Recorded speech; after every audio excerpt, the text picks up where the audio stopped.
Kalau dibaca di beritanya kan Ivan menyebutnya bahwa itu anak, bukan boneka. Dia malah tersinggung itu. Diperlakukan. Dia bilang telah lahir. Jadi kalimatnya di Instagram saya juga baru baca itu, telah lahir seorang anak yang gimana lah, yang gergerius gitu ya, yang keren banget, yang ini perilaku itu wajar, perilaku itu normal, itu selama adopter tersebut masih bisa membedakan nyata dan tidak nyata, masih bisa membedakan ini bayi beneran dan ini bayi bohongan. Perasaan sayang ada respons gitu kan, ada respon dari orang yang saya sayang seperti apa, dan itu kebutuhan afeksi termasuk ada di dalamnya di situ, termasuk kebutuhan nurturing need. Nurturing need itu adalah kebutuhan merawat, mencintai, memperhatikan. Nah ini mungkin kebutuhan ini nih yang mungkin sedang berupaya diisi.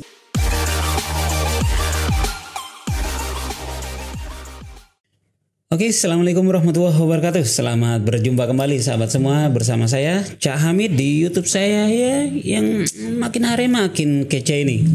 Tentu kekecian YouTube ini berkat support teman-teman yang sudah subscribe di YouTube saya, di channel saya. Dan bagi teman-teman semua yang baru gabung, kebetulan scroll ketemu channel saya, monggo sebelum lanjut nonton subscribe dulu biar kita semangat bikin konten, ya enggak sih?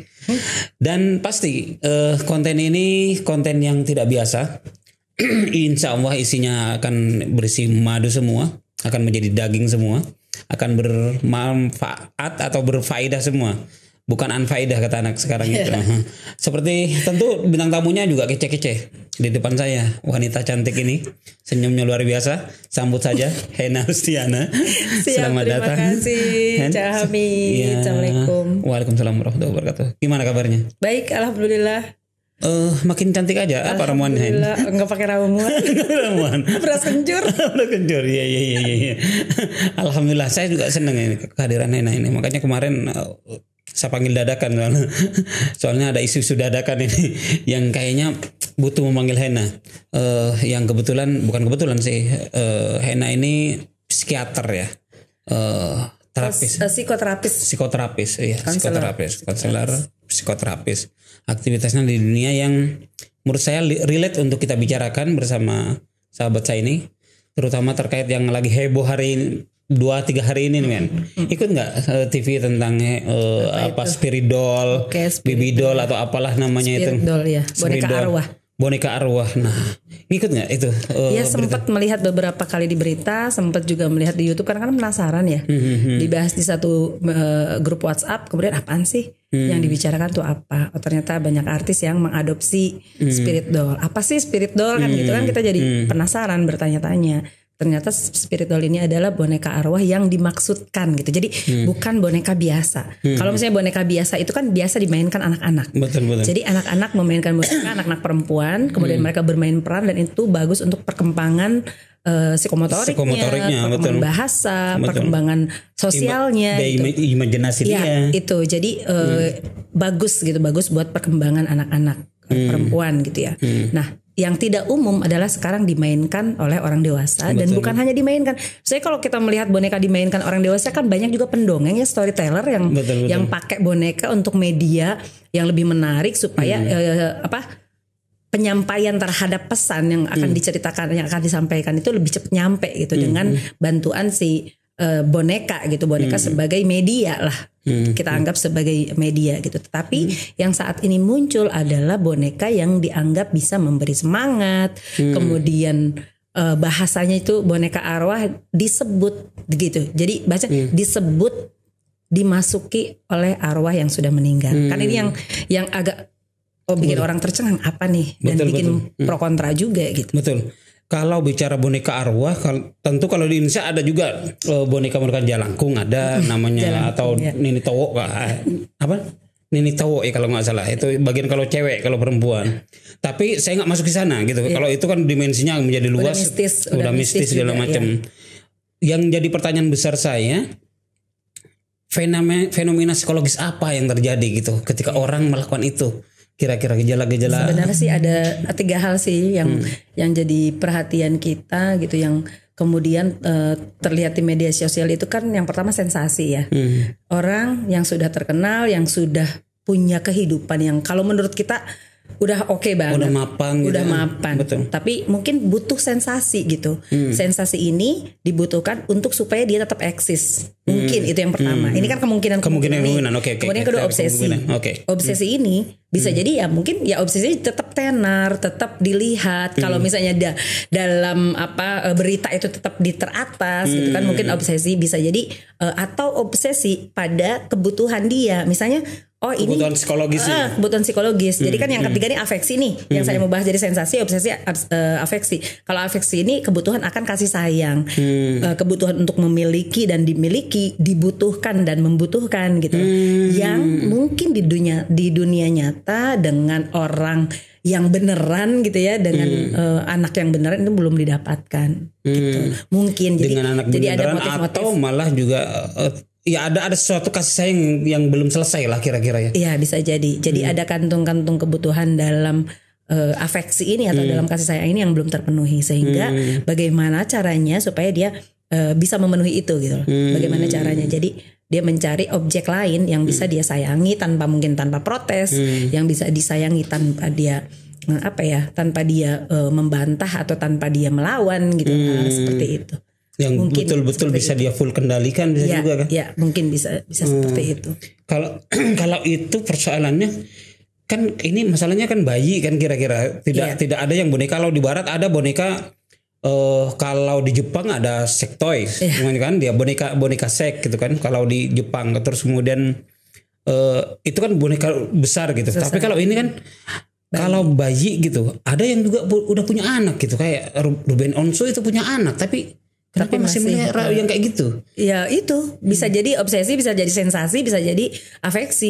Kalau misalnya kalau kita melihat kasusnya Ruben Onsu yang sudah punya anak gitu ya, dan ada beberapa artis lain juga kan yang sudah punya anak, dia jadikan anak keempat, anak kelima. Jadi mungkin dia punya cinta yang begitu besar gitu, sehingga ketika misalnya anaknya sudah 4 pun dia masih butuh kurang satu gitu, lagi untuk disayang, itu. Jadi kita kan nggak bisa tahu motif yang jelas, motif yang benar-benar sedang diinginkan oleh si kolektor ini, atau anggaplah adopter ya, karena ini adopsi gitu, mengadopsi.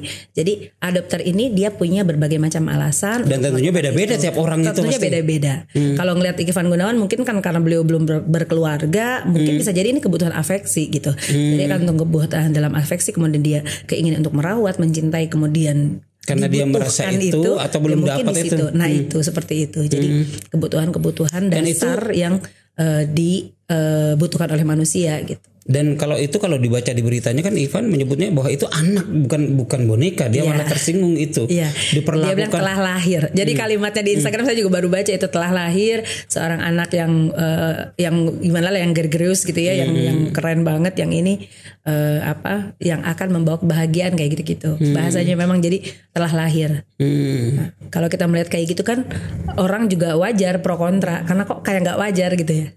Kayak perilaku menyimpang. Walaupun kita juga nggak bisa juga sembarangan berkata seperti itu gitu, karena kita belum tahu motif di balik itu atau apa, di balik perilakunya apa gitu. Dan bahkan kayaknya dia juga protes bahwa ini bukan boneka, ini manusia, ini anak gitu. Nah, kalau kayak gitu kayaknya sudah tidak bisa membedakan gitu kan. Nah, ini wajar. Jadi perilaku itu wajar, perilaku itu normal. Itu selama adopter tersebut masih bisa membedakan nyata dan tidak nyata. Masih bisa membedakan ini bayi beneran dan ini bayi bohongan. Masih juga bisa membedakan bahwa ini bukan halusinasi dan ini halusinasi. Tapi ketika dia misalnya sudah berhalusinasi bahwa ini adalah bayi sungguhan yang harus dirawat dengan baik, nggak boleh ada orang yang menghina, menyebut dia gimana atau misalnya diperlakukan tidak seperti bayi pada umumnya, dia marah gitu. Itu kan sudah sebenarnya sudah tidak normal, dalam tanda petik mungkin tidak normal gitu. Artinya kita juga nggak bisa katakan tidak normal, maksudnya tidak sesuai dengan perilaku yang ada, perilaku kewajaran yang ada, gitu. Jadi standar kewajaran di kita kan di Indonesia mungkin tidak seperti itu. Oh, kalau misalnya diperlakukan seperti bayi, kayak boneka-boneka pendongeng lah, mereka taruh di kardus udah gitu. Iya, kalau setelah main udah. Ini ketika kan ada babysitternya, dan itu kemarin tuh saya baca ada penawaran untuk babysitter yang akan merawat spirit doll ini dikasih harga, kasih gaji 10 juta per bulan. Jadi ada penawaran siapa yang mau merawat baby, jadi mencari babysitter kayak gitu-gitu. Jadi iklan kayak gitu udah banyak gitu. Artinya ini fenomena merawat 10 juta. Mau nggak? Lumayan itu. Tapi katanya kalau malam gerakan ya. Nah makanya, ketika orang itu meyakini bahwa itu bayi sungguhan, bukan bayi mainan. Nah ini yang kemudian jadi pertanyaan kan gitu. Yang kemudian jadi tidak wajar. Jadi kemudian misalnya meyakini bahwa ini bayi adalah bayi saya yang punya arwah, yang punya arwah. Ketika digendong, ini bayi kayaknya ada arwahnya deh. Wah, kan dia bisa bergerak. Kemudian ketika dia meyakini bahwa bayi hanya dia yang bisa memahami bayi tersebut, spirit doll tersebut, itu juga udah penyimpangan sebenarnya. Artinya hal-hal di luar kewajaran itu sangat mungkin terjadi. Kalau misalnya di psikologi kan sering dipakai boneka itu untuk alat psikoterapi.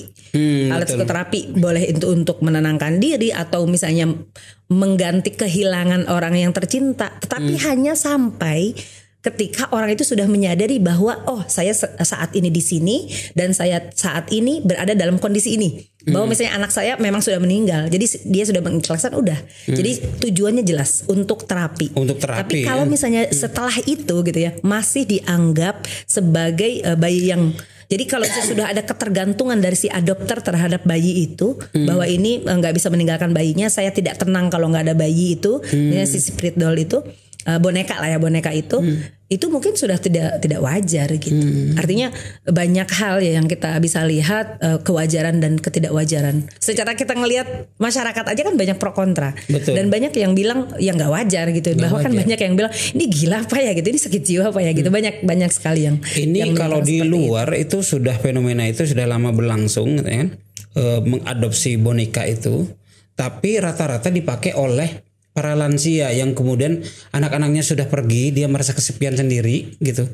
Kemudian dia mengadop itu, kalau mengadopsi manusia sungguhan, dia merasa kerepotan, harus merawat, harus kasih makan segala macam, sedangkan dia pada kondisi yang sudah terbatas juga lansia gitu kan. Dan itu menjadi make sense kan, orang tua kalau sudah lansia kan menjadi anak-anak lagi. Ketika melihara boneka ya karena dia anak-anak main-main lagi. Dan itu orientasi masih dalam wajar. Betul. Ini yang saya katakan itu tadi masuk dalam konteks psikologi kan gitu. Iya, itu untuk terapi untuk lansia gitu. Untuk kalau misalnya gini loh, kalau orang kehilangan seseorang, misalnya kan meninggal atau misalnya anaknya, ya misalnya anak meninggal lah. Meninggal ini kan kehilangan primer nih. Nah, sementara kehilangan sekundernya itu kan banyak gitu. Dia butuh teman bicara, dia kehilangan teman bicara, teman bermain, teman ngobrol, teman berbagi, teman mungkin nemenin dia tidur dan sebagainya. Kan orang tua mungkin seperti itu. Nah, ini untuk mengganti kehilangan tersebut mungkin ya. Artinya ini digunakan untuk terapi. Jadi tujuannya jelas gitu. Kalau ini kan semua serba mapan mereka itu. Saya kira, makanya saya bilang udah panggil Lena nih. Karena bagi saya pasti ada something wrong dari sisi psikologis gitu. Oke. Saya nggak semata-mata melihat bahwa ini untuk rating gitu ya. Mungkin pemicu utamanya ya satu orang, tapi yang lain yang ikut-ikutan belum tentu kemudian menjadi happening juga kan. Gitu. Tapi ini ketika dia cerita dengan reasoning yang ada, mungkin merasa relate bagi dia. Oh iya, saya kayaknya butuh juga gitu. Ini kan gejala psikologis yang menurut saya bagus untuk kita berdalam gitu pada kesempatan ini. Kalau dari sisi materi udah oke gitu. Kalau kasus Ipan gitu, kalau penjelasan tadi jadi make sense gitu. Ya Ipan beberapa kali mau nikah gagal gitu-gitu kan.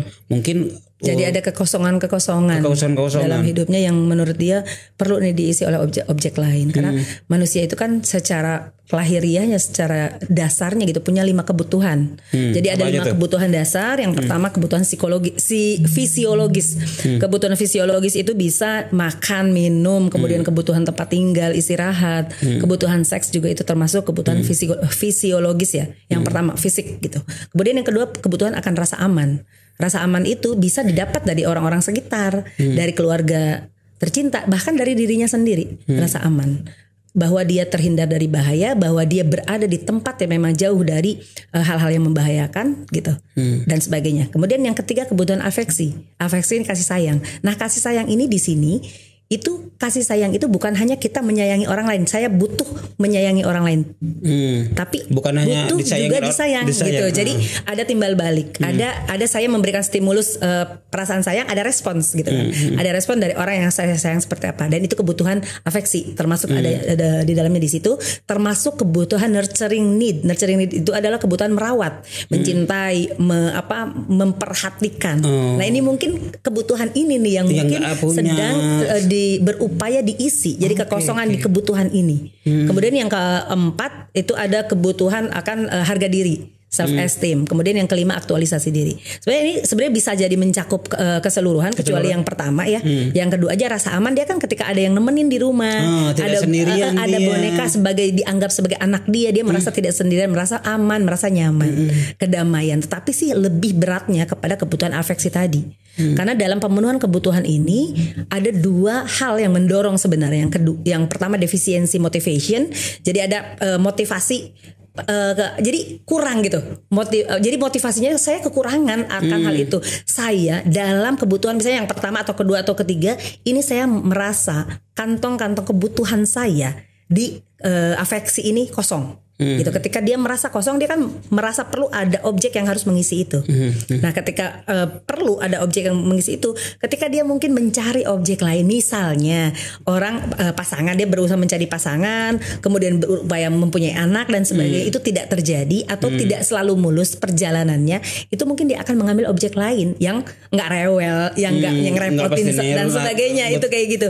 Jadi mungkin awalnya bisa jadi dari situ. Jadi mengisi kebutuhan akan afeksi, kantong-kantong kebutuhan dia akan afeksi kosong sehingga dia merasa perlu diisi gitu dengan berbagai macam objek tentunya gitu ya.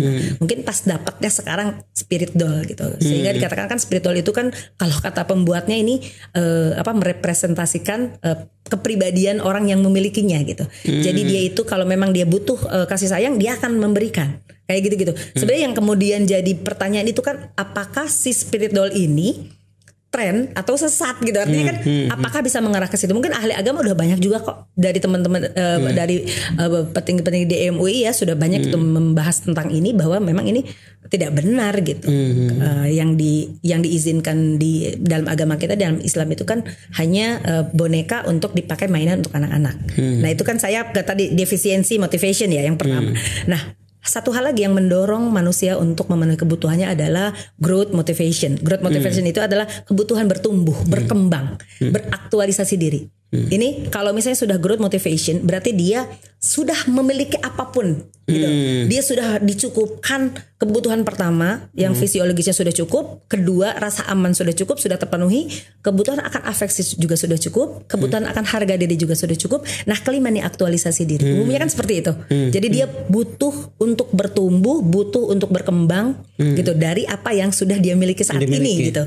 Jadi pengen dia udah capek, udah capek, oh saya mau sekolah lagi, saya mau ngambil spesialis ini lagi, yang ini lagi gitu.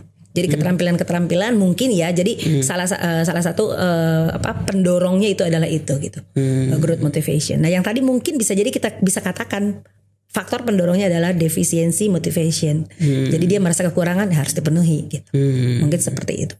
Iya. Nah, kalau itu terjadi harusnya nih ya, kalau itu kita taruhlah, kita anggap bahwa itu bagian dari penyimpangan gitu. Iya.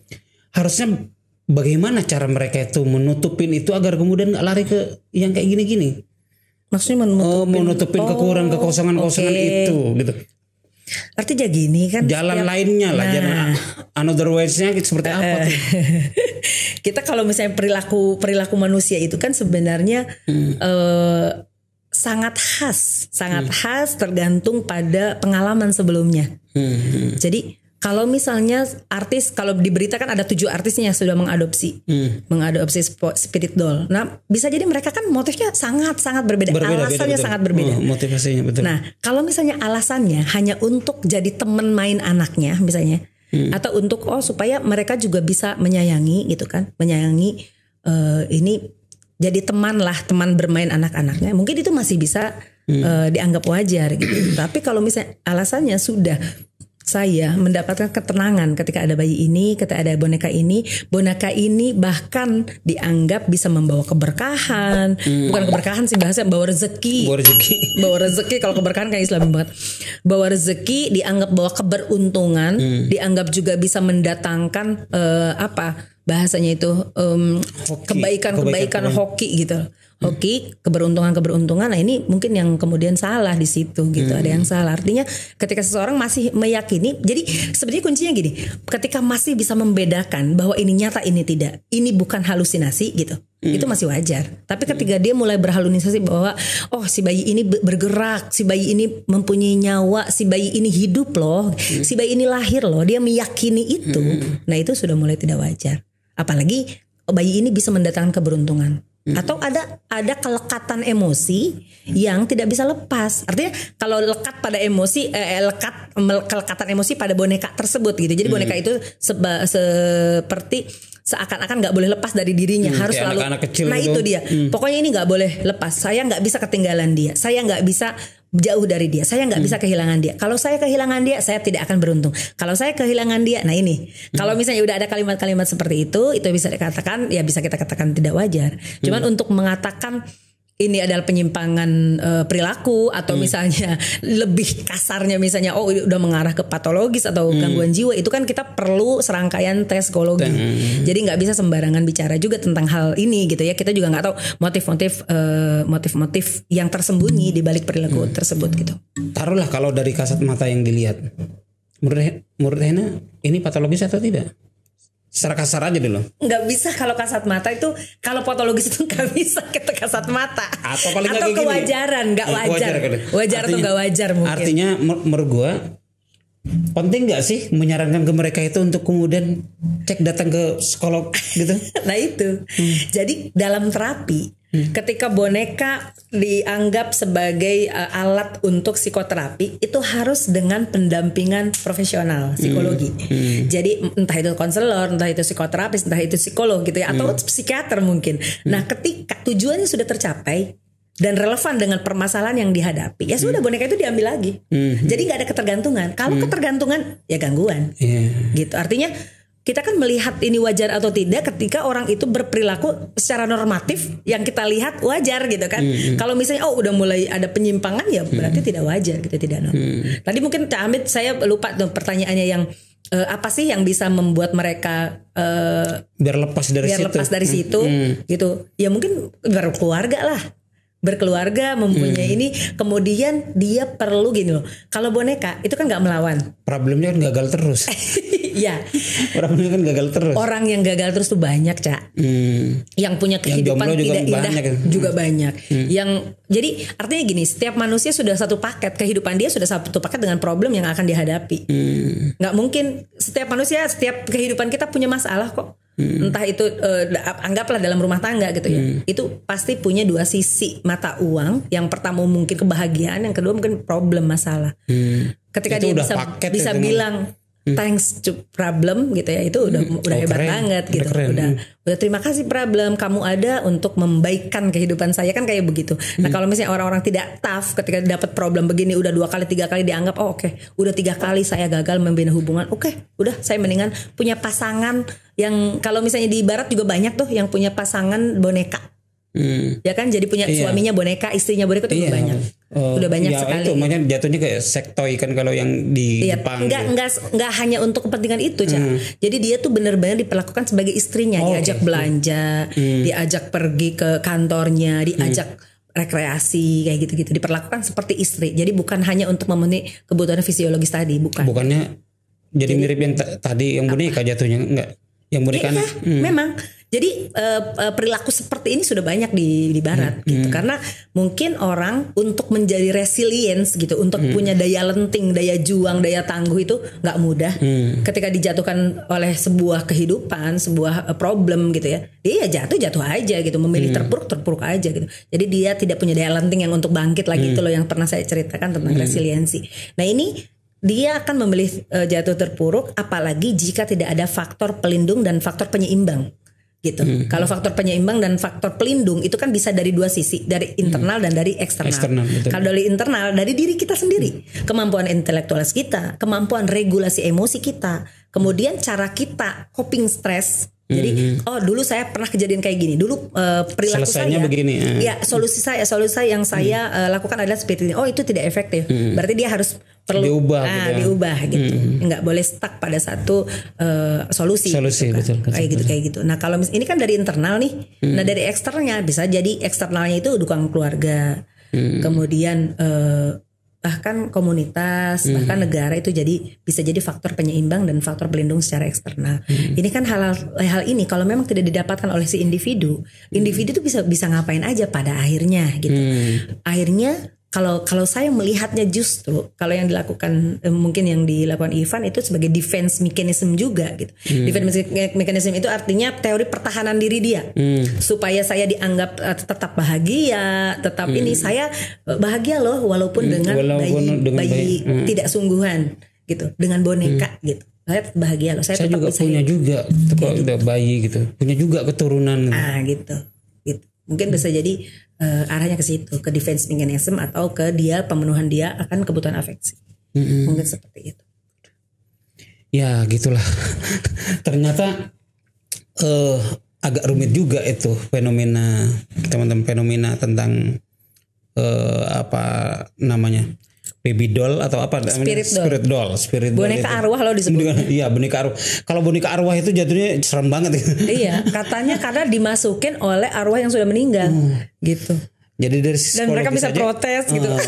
Membacanya juga dari motivasinya tentu beda-beda gitu, teman-teman. Jadi dan kita juga nggak bisa langsung menjudge itu apa menyimpang atau tidak, atau apa ya. Dalam hal ini, apalagi dalam konteks keagamaan, biar mereka aja yang ahli agama yang memfatwakan itu. Yang jelas bahwa fenomena kejiwaan ini menurut saya ada dan hadir di tengah masyarakat ini, dan kita nggak tahu nih kapan selesainya karena ini baru booming. Baru mulai. Yang kemudian di Indonesia baru 2021 untuk dimiliki gitu ya. Sebenarnya sih kalau itu kan dari semenjak film Annabelle menyeruak Chucky itu, Chucky itu boneka Chucky itu udah ada itu spirit doll. Dan kalau misalnya kayak di Mesir ya udah dari zaman dahulu kala yang digunakan sebagai ritual. Kalau di Thailand muncul di 2014 dan itu pun untuk ritual keagamaan. Jadi tidak dimiliki oleh orang perorangan gitu. Film Jaya Langkung. Nah itu. Jadi itu saja sudah banyak fenomenanya. Yang jelas kalau kemudian fenomena ini baru dimulai gitu, nanti kemudian jadi tren di masyarakat gitu. Lama-lama kemudian berlomba, dan ini menurut saya harus segera kita carikan solusinya, apakah ini baik buat kita atau yang tidak. Dikhawatirkan kan orang awam. Betul. Apakah mereka akan mengikuti tren ini? Betul, itu dia. Jadi apakah jadi kalau misalnya sebuah perilaku yang dilakukan banyak orang itu kan bisa jadi normal, dianggap normal. Dianggap normal. Hal yang nggak normal. Kita yang tidak melakukan, jadi nggak normal. Nggak normal gitu. Betul. Cuman ya sebelum itu terjadi, karena ini kan kalau dari semua tinjauan ya, tinjauan psikologis dan tinjauan agama ini kurang etis gitu, kelihatannya kurang pantas gitu, bukan pantas sih, kurang wajar lah. Apalagi gitu, dilakukan oleh influencer kan. Nah itu ya artinya siapapun yang melakukannya, artinya ini kayaknya nggak wajar deh gitu, nggak kayak gini tuh kayaknya kayak ada yang salah deh gitu kan. Setiap orang yang melihat kemudian ditanya kayaknya ada yang salah, kecuali dia memang diperlakukan hanya sebatas mainan dan sebatas boneka saja. Karena kan kalau yang saya baca itu mereka diperlakukan seperti bayi sungguhan, diberi makan, diberi minum, diganti pakaian, terus dibersihkan gitu dan sebagainya, dan dikasih susu, pokoknya semuanya, semua hal yang mungkin kita juga ya Allah kok sampai begitu amat sih gitu. Gitu. Itu diberi tempat yang itu tempat tidurnya tersendiri gitu dan nggak boleh macam-macam gitu. Jadi seperti sama bayi sungguhan lah, meletakkannya harus hati-hati, nggak bisa taruh di kardus, harus taruh tempat tidur. Kalau gitu menurut gua teman-teman selebriti segera konsultasi ke psikolog.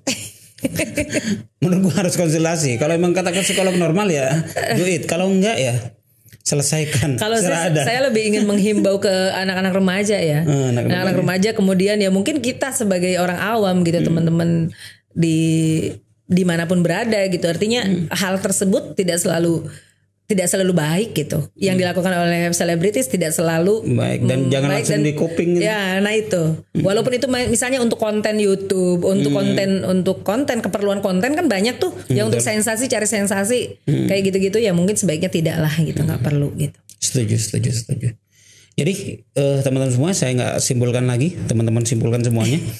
Agak berat temanya soalnya psikologi. Jadi itu saja teman-teman semua. Yang jelas saya ingatkan kembali kalau teman-teman yang baru gabung, baru ketemu channel ini, subscribe YouTube saya. Kemudian kita hadirkan Hena yang lain, terus Hena kita rutin kita culik. Itu saja. Assalamualaikum warahmatullahi wabarakatuh. Waalaikumsalam warahmatullahi wabarakatuh. Thank you, Hena. Terima kasih, Cak. Okay, thank you for watching and subscribe, bro.